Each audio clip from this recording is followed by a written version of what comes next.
These sleeves are so much, like you really don't get the full effect of them with me sitting down. Hi, my name is Ophi YouTube Videos. I'm a feminist and a lesbian. Generally, I make conversational commentary videos about both of those things, but this one's a little different. Tumblr recently got a new boyfriend, a new dangerous Crowboy boyfriend, and I want to talk about it.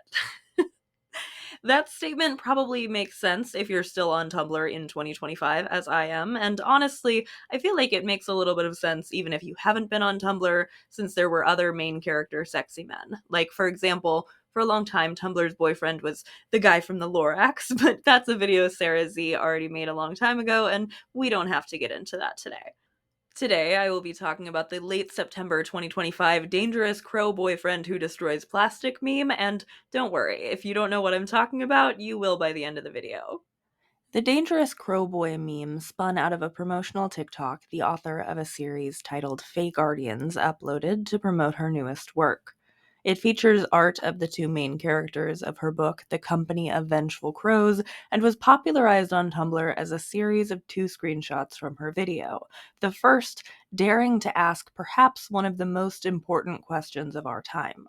What happens when you stumble into a Fey world wearing sparkling, forbidden, plastic clothes? And providing us with the answer in the next screenshot.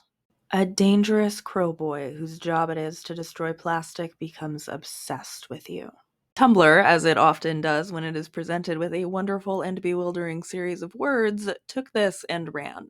I have seen a few threads where some people did what I did, decided that they needed to read this book as soon as they possibly could to figure out what literally any of that means, but I've mostly seen people who don't have much inclination to engage with the work itself, just sort of playing with this as a new doll on Tumblr, making jokes, searching on Indeed for dangerous crowboy who destroys plastic jobs, digging up other promotional posts by the author. This one has the main character on one side, and she's holding her phone wearing a sparkly dress. Her takes out her anger for being dumped because she's got no substance by stabbing a tree carved to look like her ex. Dangerous crowboy is on the other side. Her new crowboy obliterates tree with magic. Dickface doesn't deserve to exist in any form for how he treated you. That's another post from the TikTok account of the author, who, by the way, seems to be a really tremendously good sport. Lana Pecherczyk created an entire FAQ page on her website about the dangerous crowboy versus plastic dress girl meme after it began to take flight on Tumblr, and she seems to be pretty delighted by the attention. It's gotta be surreal to see so many people talking about the thing that you made up, and she seems to be taking it in very high spirits, which I think is in part because while I'm sure there are people on Tumblr who are ruthlessly mocking and criticizing this book, not a lot of the posts I've personally seen about it are very mean-spirited. They're much more just kind of amused at this particular sort of romance novel setup and playing in the space created by these descriptions of the characters. Via Lana's FAQ on her website, I learned that this is the 10th book in her series, and it's not even her only series. She's extremely prolific. These are books that she self-publishes, and the one that I read was dedicated to her Patreon supporters, which I found really cute. This video is dedicated to my Patreon angels, who got bonus content about the book over on the Video Enjoyer and Above tier. Maybe check it out if you're interested. In the frequently asked questions, Lana suggests a couple of different entry points for her series for the curious. You can start at the beginning, or you can start at other points in the series that she sees as accessible entry points, but honestly, I just wanted that sweet, sweet crowboy whose job it is to destroy plastic content, so I had the audacity to jump into this series on book number 10. Part of this was hubris, if I'm being completely honest. I did know that this seemed to be a book talk style book. I knew it was going to be largely erotica, and I had faith in myself that I would be able to keep up. And that faith in myself was warranted. I could keep up. I don't think I'll be reading the other 9 books so far in the series, but I did read book number 10, A Company of Vengeful Crows, and I had so much fun. I genuinely really enjoyed myself reading this book. I have quite a bit that I want to say about it, but I do want to make clear up front in this video that this is not going to be some highly critical review. That's in part because, as I mentioned, this is a self-published book. This is not something with the backing of a publishing house or an agent. I truly don't think that it would be as much fun for me to go through with a red pen and real hardcore critical thought than it was for me to just read it and see what it was like and what it made me think. So in this video, I'm going to be attempting to keep the same sort of energy that I see in the posts that I like about this book on Tumblr. I am amused, I am endeared, and I was not expecting Shakespeare. I was expecting something with creative world building, as was promised to me by the meme, and by George, that's pretty much exactly what I got.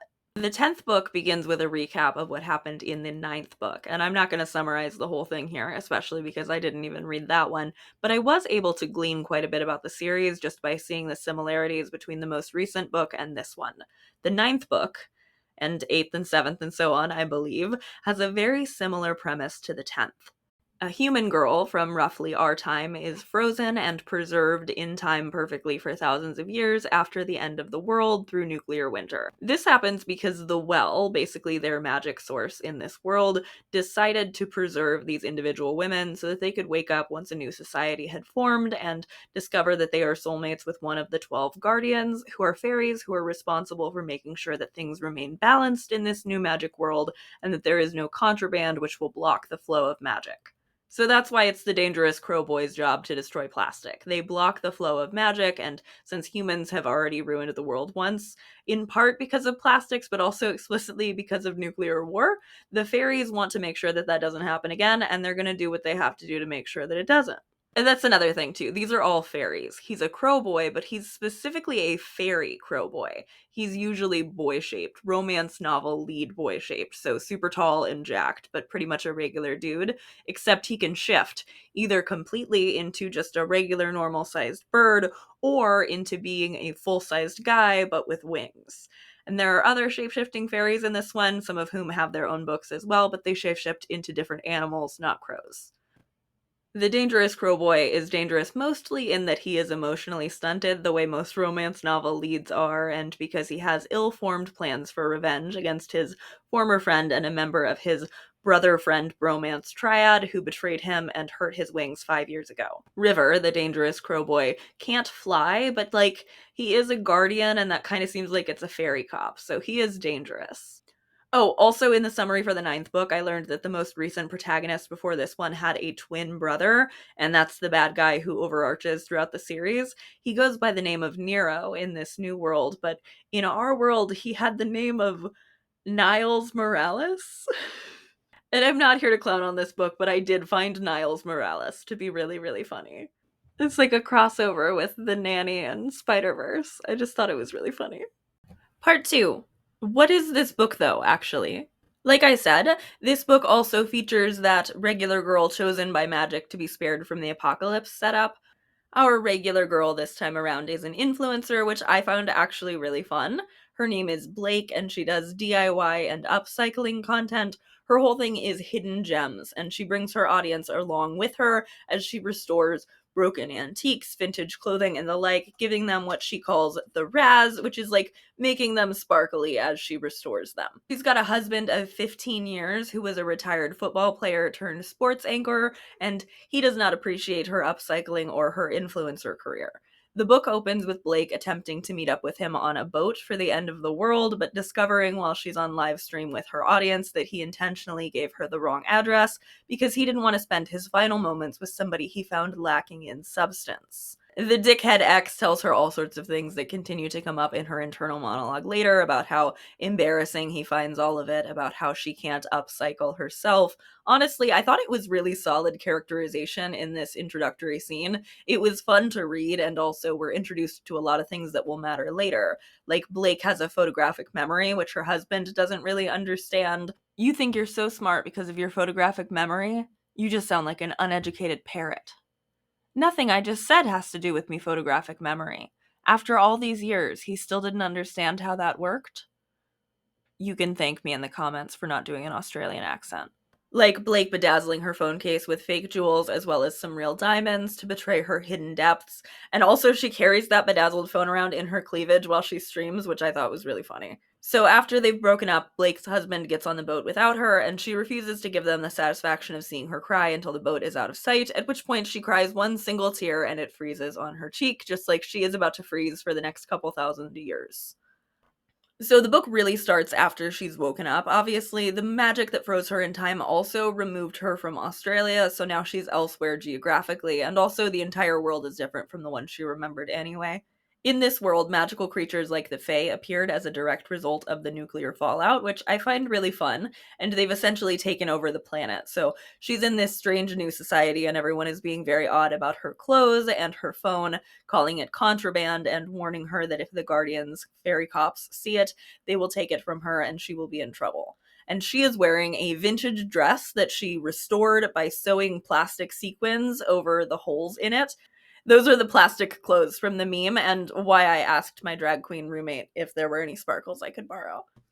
Also, congratulations, you officially know more than anybody who's making Shein jokes about the plastic dress, because she would never wear fast fashion. She upcycled that herself. Blake meets her dangerous Crowboy because another fairy pretends to be a guardian in order to try to rob her, and he takes her side when she demands that she should see some sort of identification before she hands her stuff over. She then scurries away, and he tracks her down through the market, and we get split point of view, which I guess I maybe should have expected from the genre, but was sort of surprised by. The point of view is mostly split between Blake and River. That's the Crowboy, River. We get chapters that are also not just in River's point of view, but also set hundreds of years ago before he became a guardian and while he and his two closest friends went by other names. And the bromance between these three Crowboys is a huge part of this book. It's maybe a little bit less homoerotic than you'd hope, but also River does kiss the one he's most obsessed with on the mouth at some point, so like I do think that the author was kind of aware of what she was doing there. The one he's obsessed with is named Cloud. Cloud was also a guardian, but has run away. Cloud was his best friend, but he fell in love with a human girl named Rory, who was the daughter of Niles Morales, Nero, the big bad. And Cloud got his heart all broken, the girl's memories were wiped, and like, she tortured him, and River nursed Cloud back to health afterwards, but Cloud was never the same.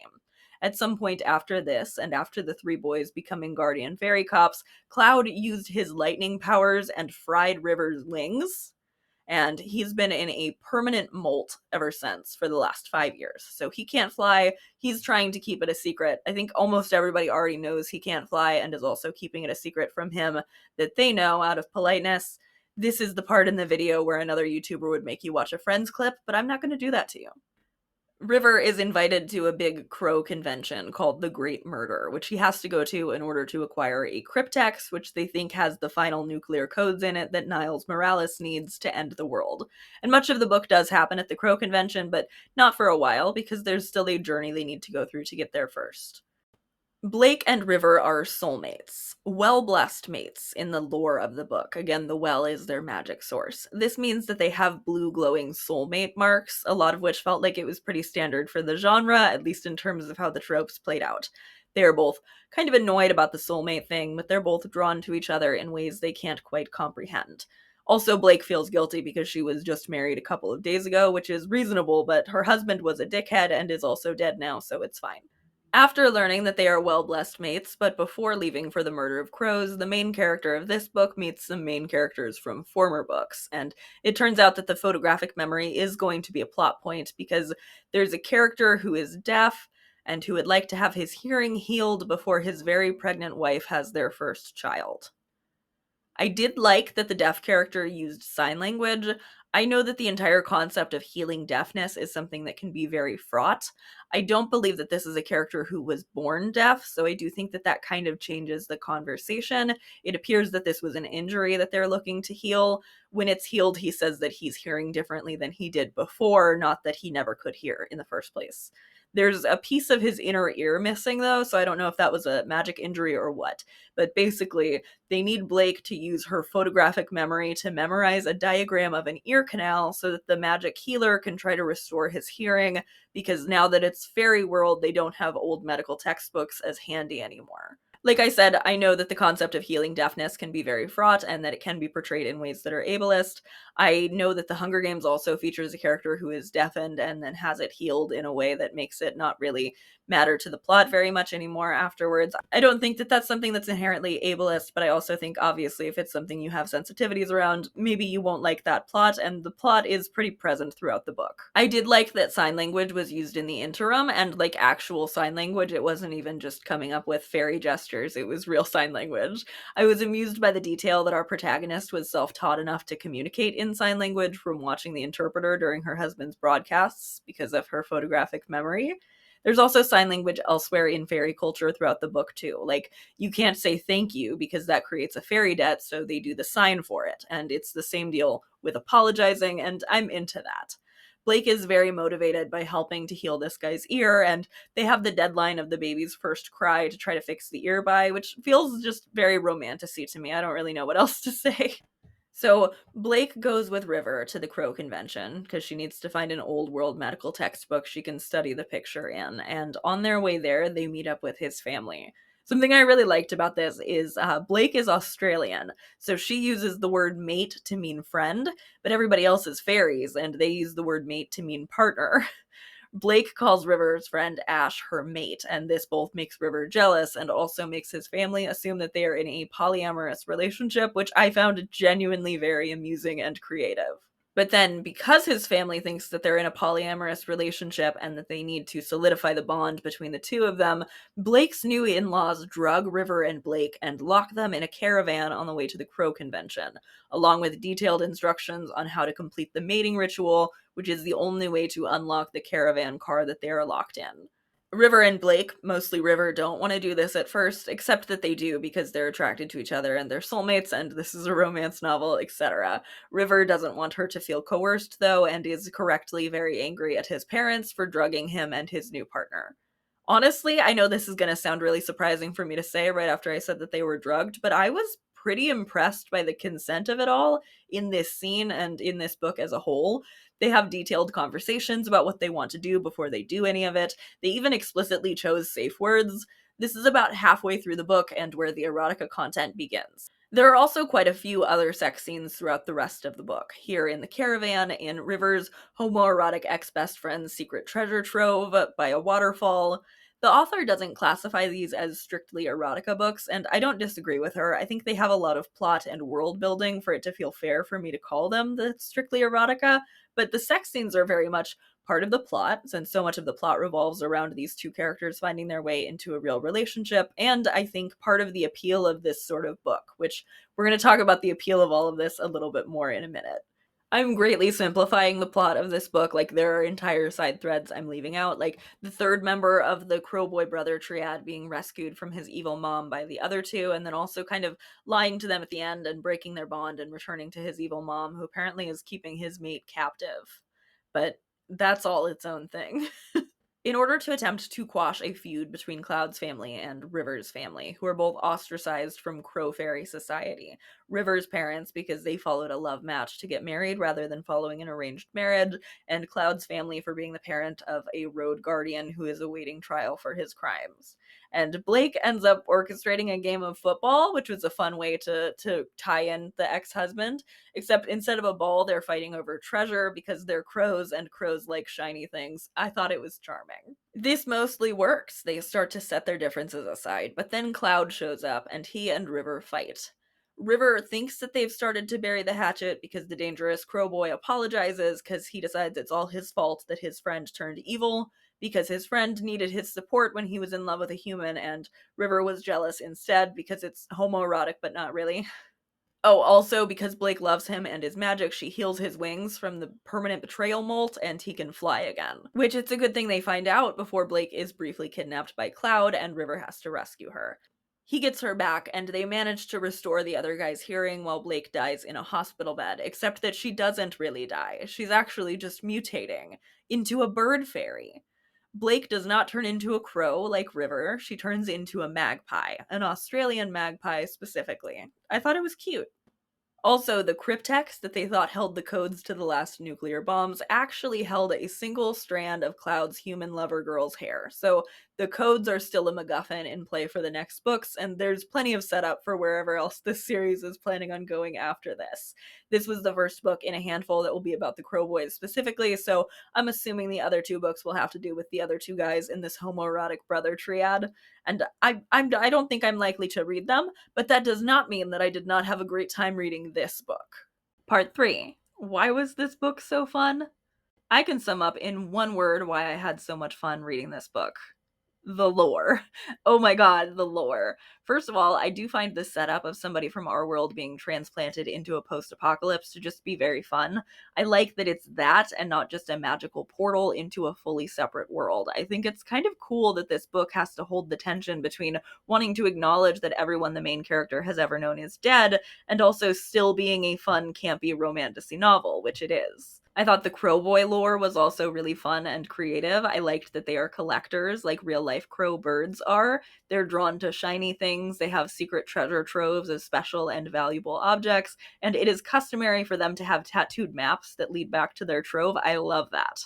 Also, the dangerous Crowboy can see special UV colors, so the protagonist's black hair looks like rainbows, and he calls her Sparkles. Cute. Also, I forgot to mention, but he has a blue glowing teardrop tattoo under his eye, and there's like no reference in this book to that looking like it means he killed somebody, but that doesn't mean that none of the other protagonists have said so. Like maybe it's like the mate thing where the author kind of knows, but maybe she doesn't. I don't know. Is that a thing in Australia? Sound off in the comments. All 12 of the leads slash fairy cops have this. It's not just the Crow Boy. I also think that part of why I had so much fun is because it was just not a difficult read. I mean, you'll believe me when I tell you it's not a difficult read because I read this in a day. I would not be able to read a more challenging book of the same length in a single day, but the writing style of this was incredibly simple. The sort of thing that is honestly kind of impossible to read and not be reminded of the easy, accessible writing style of fanfiction. It sounds meaner when I'm saying it out loud, but I don't think that the prose in this book is anything particularly remarkable. That doesn't mean that I think that it's horribly written. Some of the dialogue did make me giggle, but again, I feel like a lot of that is a feature of romantasy. A lot of this feels like it's very standard for the genre. Not just the portal to a different world thing, but the soulmate thing. This sort of cat and mouse. The narrative says that we end up together, but I need to want it first. Soulmate plot seems to be very common from what I can tell in fanfiction, in this sort of self-published space, in standard romantasy published novels. It's a trope that I think makes sense, as does putting a male character who is going to be very upfront about him pursuing you in a book like this. That makes sense to me as tropes that people would be interested in, and also, as you know, if you've seen my censorship video, I am not interested in reviews of books that rely on this would be bad if it happened in real life. Plenty of romantic leads in books are abusive and controlling and possessive in a way that nobody would actually want in real life. Also, I didn't find Crowboy to be like one of the most upsetting romance novel leads I've ever read or anything. Like, he has a couple little moments of like fairy possessiveness, but again, very typical for the genre. The main character, Blake, was super likable, I thought. She was funny. I think the choice to have her be Australian, like the author, but not like the other protagonists so far, and to lean into that cultural miscommunication with the word mate was genuinely so funny and so creative. And I also, I'm not joking, I'm not doing a meme. I do think that the Crowboy, whose job is to destroy plastic thing, is very creative. I think she did a really good job bearing out why that's a thing in her world building. I'm really into the idea of plastic and man-made materials blocking the flow of magic. I think that's fun. I think it's cool that unless you have the special magic fairy blessing from the Fey Cop Guardian thing, you get sick if you touch that kind of material because it disconnects you from the magic in the world. I just think that rules. It was fun. And again, I want to stress, I read this in a day, and it is an almost 700-page book. That is so many words. It's a lot to write and to map out. And though I struggled a little bit with the all italicized flashback scenes setting up the history of the Brotherhood triad, I didn't find the pacing to be nearly as troublesome as I assumed it would be when I first saw how long the ebook was. The author said in her acknowledgments that she had a hard year and that usually she would have put out 4 books in the time that it took her to write this one, which is just so extremely productive that I don't even know what to say other than that I'm impressed. I think being able to maintain that level of productivity is really cool, and I do think, again, even though I said that I don't think that the prose is particularly flowery, you can pick out a certain level of practice in this author's writing, which makes a lot of sense if this is the 10th time that she's written a similar book. Like I said, it isn't super flowery prose that's going to stop you in your tracks, but it also doesn't need to be. I don't feel like these books are so much about proving she's some phenomenal, groundbreaking, world-changing author. I think they're an excuse to play with tropes and hang out in a world that she spent a lot of time coming up with and clearly really likes. And I think that's actually a pretty awesome creative endeavor. I'm not surprised that it's one that other people enjoy as well, whether they are enjoying it for the world building lore like I did, or for the erotica, or honestly even the idea that it has enough plot wrapped around its erotica that the people reading it don't need to feel guilty for engaging with sexual material they find exciting and might keep themselves away from otherwise. I don't think any of those are a bad way to enjoy this book or other books like it. I walked away from this book feeling like I understood the book talk romantasy girlies a little bit better, because I can so see how this would be fun to read over and over. I especially can see how this would be fun to read if I didn't write for myself as much as I do. Because another big part of why I was so excited to learn about this fantasy world and all the rules the author had come up with for it is because I myself have a little fantasy world I write hundreds of thousands of words set in with my best friend. We too have fairies and shapeshifters and magic rules and psychics, and it's genuinely some of the most creatively fulfilling stuff I've ever done in my entire life, to just spend actual literal years working out the rules of this world. We don't publish it anywhere, it lives strictly in our docs that we share back and forth, and it was born from a Monster of the Week campaign we haven't actually played a session for in years. But my best friend and I are constantly starting new stories, jumping to a fresh Google Doc to put our little characters we made up into very slightly different situations or timelines or universes. And it's so fun. And when I'm writing like that, I'm not writing for the sake of putting really impressive words together or anything. I'm writing for the sake of telling a story with my best friend, for the sake of writing something that's fun and easy for me to drop in and reread later when I want to spend more time in this imaginary world and less time in the shitty real one we're all living in. I might be kind of over relating here. I do want to be clear that I think and know what Lana is doing here is different from what I do. She is plotting out whole books and arcs, and she's publishing a whole series, which is so much more than I've ever done with my writing, and more than I'm likely to ever do with writing in the future. But I did used to write and publish fan fiction, which I feel probably won't be super surprising to people who have been here for a minute. Before I had my own universe to play in, I was making up very many variations on these elaborate alternate universes for another world, and I would write on my phone on the bus to work back when I was well enough to have a job outside of my house. If you think I'm productive as a YouTuber who manages to upload about once a week, you have no idea what I was like when I wrote fanfiction. I would be updating like 3 different fics multiple times a week. I was possessed. And I just can tell when I feel like somebody writes all the time. Looking at how productive this woman is, looking at how this book is actually pretty good because it is extremely creative, just reminded me a lot about how much writing is a practice. Writing is a thing that you can teach yourself how to do all the time by doing it all the time. And also how cool it is that there are audiences for all sorts of things once you do write enough to get good at writing all the time. I think it's really cool when people are willing to put in the incredible amount of effort that it takes to polish up your little daydream alternate universe stories into something that's worth sharing with other people. I think it's really cool when people have deep and elaborate world building for something that other people might write off as silly. That's why I wanted to make this without writing the whole dangerous Crowboy thing off as silly and worthless. Maybe if this was some huge book publishing deal somebody had gotten and there was a movie coming out and some really, really wrong stuff with the plot, I would come down on a different end of the spectrum here. But honestly, learning about this book via Tumblr made me want to read it, and reading it made me want to write. It made me excited about my own fairy lore. It made me invested in seeing which ways it was different from hers and what I might have done differently with the setups she laid out. I think it's cool if people read this and it makes them want to write about fairies of their own. I also think it's cool if they read this and it just makes them want to read. I know there are a lot of people who have very pretentious opinions about books, and they like to get all huffy about stuff like this. I mean, particularly books that are heavily marketed toward women and that wrap plot around their erotica. People like to say that it doesn't count as real reading, and I think that's a real overcorrection. I do think it's reading. I think it's easy reading, and I think easy reading is a good thing, a thing I'm not mad about. I have several family members, both who I speak to and who I do not, who I could ask right now when the last time they read a book for fun was, and I would get an answer that ranged from years ago to, man, I don't even remember.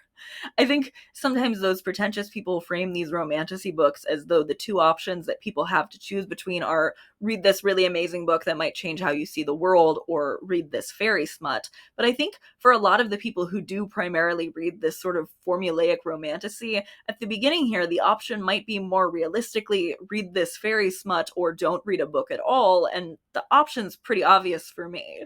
And that's important because I think reading is a skill too, not just writing. I think reading all the time makes it easier to read all the time, easier to remind your brain how to focus on pages and not on what you could be doing on your phone. It makes it easier to train back some of the attention span we're all constantly losing, in part thanks to short form content. I think it's possible and plausible that somebody who hasn't really thought about picking a book up for fun since high school would have an easier time reading something with short, accessible sentences and a fun but familiar plot that they can trust will go somewhere that they are going to enjoy than it is to pick up some literary fiction book they might feel intimidated by. I think this sort of book, anything that I can fly through this fast, really, I think of it as a sort of literary junk food. I wouldn't want it to be the only sort of book I ever read, and it certainly won't be.